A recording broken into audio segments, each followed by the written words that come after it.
सूरह अल-अनकबूत पारा नंबर 21 आया करीमा नंबर 56, 57 और 58। नहमदुहु व नुसल्ली व नुसल्लिमु अला रसूलिहिल करीम, अम्मा बादु फ़अऊज़ु बिल्लाहि मिनश शैतानिर रजीम, बिस्मिल्लाहिर रहमानिर रहीम। या इबादियल्लज़ीना आमनू इन्न अर्दी वासिअतुन फ़इय्याय फ़अबुदून। कुल्लु नफ्सिन ज़ाइक़तुल मौत सुम्मा इलैना तुरजऊन। वल्लज़ीना आमनू व अमिलुस्सॉलिहाति लनुबव्विअन्नहुम मिनल जन्नति गुरफ़न तजरी मिन तहतिहल अन्हारु खालिदीन फ़ीहा निअमा अजरुल आमिलीन। सदक़ल्लाहुल अज़ीम।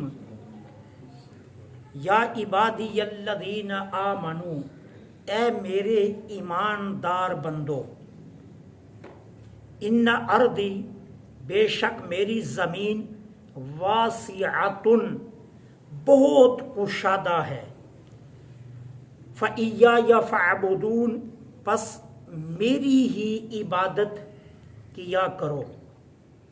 कुल्लु नफ्सिन ज़ाइक़तुल मौत, और एक मौत का मज़ा चखने वाला है। सुम्मा फिर इलैना, हमारी तरफ, तुरजऊन, तुम सब लुटाए जाओगे।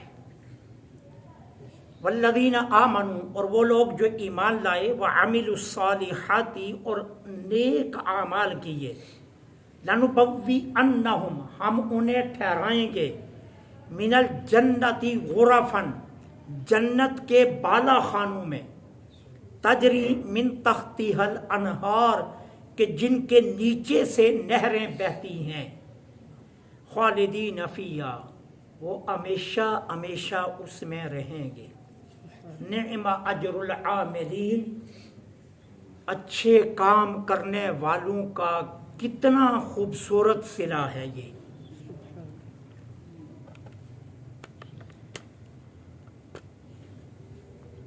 बेबस और मजबूर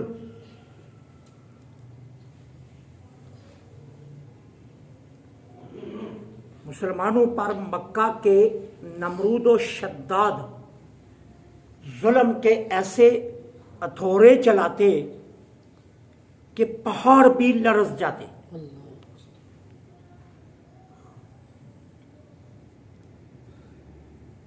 अज़ियत की इन दास्तानों को देखकर कमज़ोर मुसलमान अपना ईमान जाहिर न करते।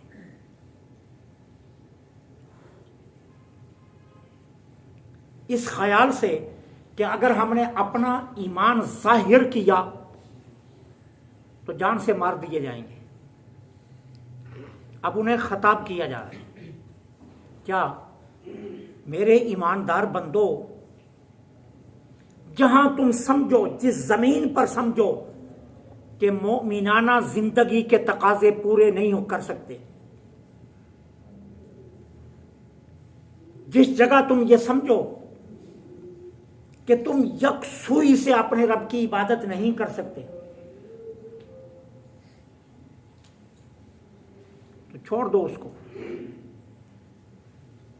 हमारी जमीन बहुत कुशादा है, हिजरत कर जाओ।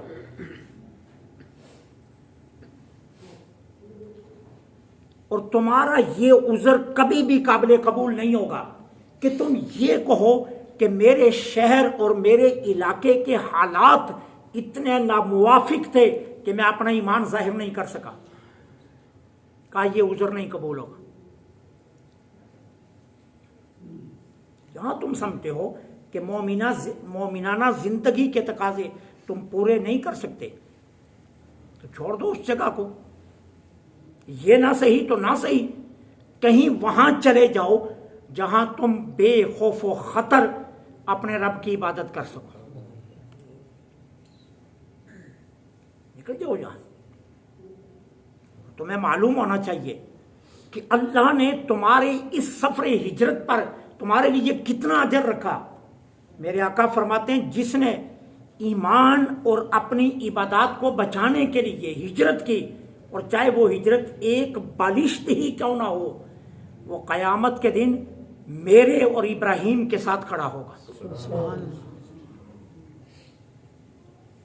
हमने इतना अजर तुम्हारे लिए रखा।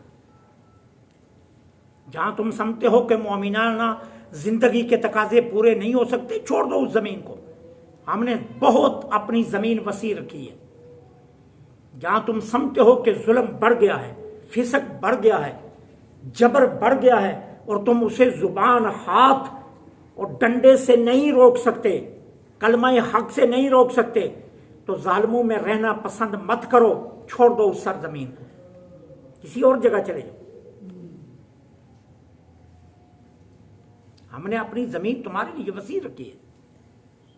जहां तुम समझते हो कि यहां काम काज नहीं चल रहा और हलाल की बरकत से मैं महरूम हो रहा हूं, तो हराम की तरफ भागने के बजाय हिजरत कर जाओ कि अल्लाह ने तुम्हारे लिए रिज़्क़ किसी और जगह रख दिया होगा। और मैं हमारी जमीन बहुत वसी है और तुम्हारा उज़र काबिल कबूल नहीं होगा। फ़इय्या या फ़अबुदू, मेरी ही इबादत किया करो। अब उसके बाद कहा देखो ये दुनिया फानी है, एक ना एक दिन तुम्हें इस दुनिया को छोड़ना पड़ेगा। इस दुनिया में दिल मत लगाना।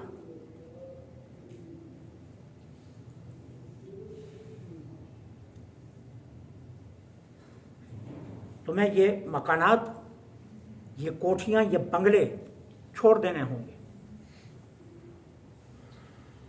ये जन, ये फर्जंद, ये दौलत, सब कुछ तुम्हें छोड़ जाना होगा। अच्छा, फिर इस्तिरारी हालत में खुली आंखों से देखते रह जाओ और दुनिया तुम्हारी आंखें बंद करे, क्या इससे बेहतर नहीं कि तुम उससे पहले खुद अपने आप को तैयार कर लो ये सब कुछ छोड़ने के लिए। हम जो तुम्हें समझा रहे हैं कि ये फानी है और इस मजे को तुमने चखना ही चखना है, तो जब चखना ही चखना है तो फिर इस कदर मोहब्बतें और इस कदर दिल लगी इस दुनिया से क्यों? कहा नहीं, तुम्हारी मंजिल क्या है? सुम्मा इलैना तुरजाऊन, तुम हमारी तरफ लौटाए जाओगे।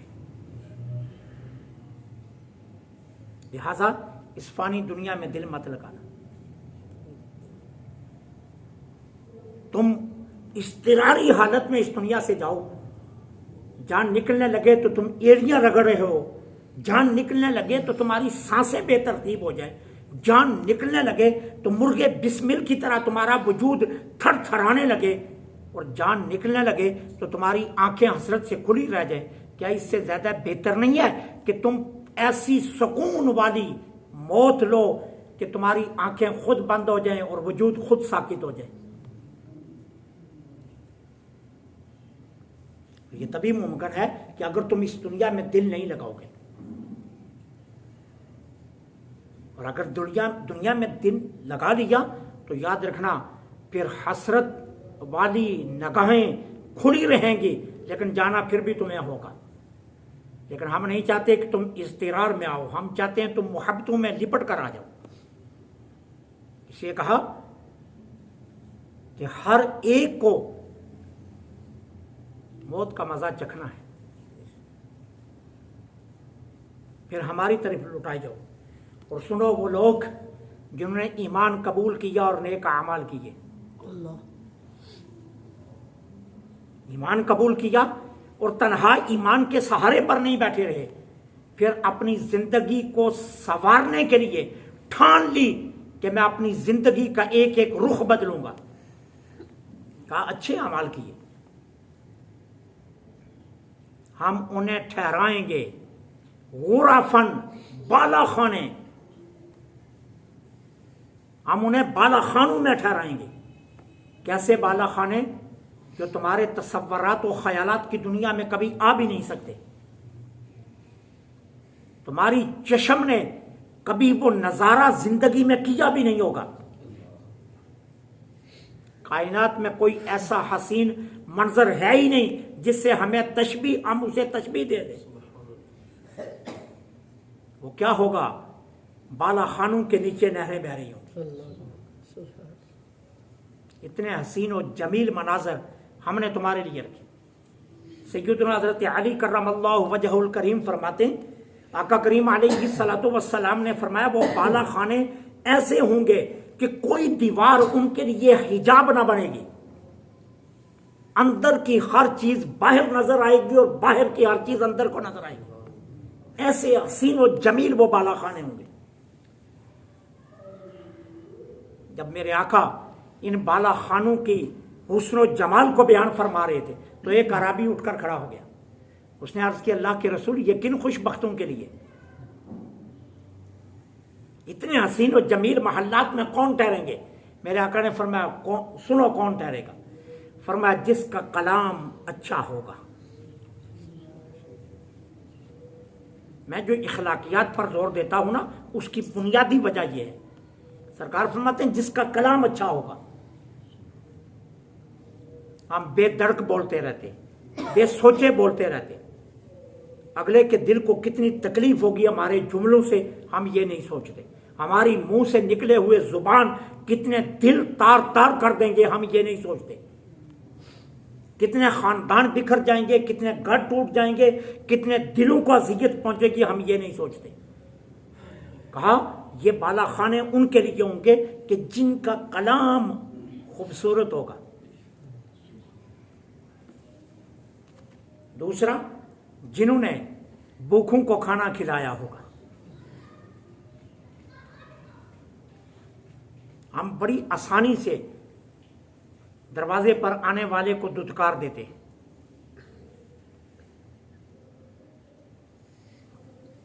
और हम फिर बैठकर फैसले करने लगते हैं कि ये मुस्तहिक है, ये गैर मुस्तहिक है। नहीं, हज़रत अली कर्रमल्लाहु वजहुल करीम फरमाते हैं, कोई तुमसे अल्लाह के नाम पर मांगने के लिए आए और तुम्हारे वजूद पर जो लिबास है उससे ज्यादा कीमती लिबास मांगने वाले के वजूद पर हो, फिर भी दे दो। तुम उसकी हैयत को ना देखो, तुम ये देखो कि उसने सवाल किसके नाम पर किया है। तुम ये देखो कि मांगने वाला नाम किसका ले रहा है। तुम बैठकर फैसले करना शुरू हो जाते हो कि ये मुस्तहिक है या गैर मुस्तहिक है। कहा इसका फैसला ना करो। तो कहा जो भूखों को खाना खिलाते होंगे, जो हमेशा रोजा रखते होंगे और जब सारी दुनिया सोई हो उस वक्त उठकर अपने रब की इबादत करते होंगे। कहा जिनमें ये चार खूबियां पाई जाएंगी, अल्लाह ने ये बाला खाने उनके लिए रखे। उन खुशबख्तों को अल्लाह ये बाला खाने अता करेगा, उनको ठहराया जाएगा इनमें। और फिर दुनिया के घर से तो हर वक्त खतरा रहता है ना, कब निकाल दिया जाऊंगा, पता नहीं कब भाइयों में झगड़ा हो जाए, कब पता नहीं कब माँ मेरे मुखालिफ खड़ी हो जाए या बाप मेरे खिलाफ खड़ा हो जाए और मुझे यहां से कूच करना पड़ जाए। मालूम नहीं कब बंटवारा शुरू हो जाए और कब भी यहां मुझे ये बस्ती छोड़नी पड़े। अच्छा बाकी कुछ भी ना हो, लेकिन ये भी डर रहता है कि क्या खबर किस लम्हे मौत आ जाए और मुझे सब कुछ यहां लगा लगाया छोड़ देना पड़ेगा। अब अल्लाह क्या फरमाते हैं, खालिदीन फिया, यहां हम तुझे कोई डर नहीं देंगे, न मौत का डर, न जवानी के डलने का डर, न छिन जाने का डर, न नकाले जाने का डर, न बंटवारे का डर, न बोसीदा होने का डर, न मांद पड़ने का डर। हम तुझे तमाम फिक्रों से बेफिक्र कर देंगे। खालिदीन फिया, उसमें हमेशा हमेशा रखेंगे, हमेशा हमेशा ये तेरी मलकियत रहेगा, हमेशा हमेशा तू इसमें कयाम पज़ीर रहेगा। और फिर कहा अब खुद बैठकर फैसला कर ले, नेमा अजरुल आमिलीन, अच्छे काम करने वालों के लिए ये कितना खूबसूरत बदला है। अच्छे काम करने वालों को कोई इतना खूबसूरत बदला दे सकता है? कोई नहीं दे सकता। कहा ये तेरा रब है जो तेरे लिए इतने खूबसूरत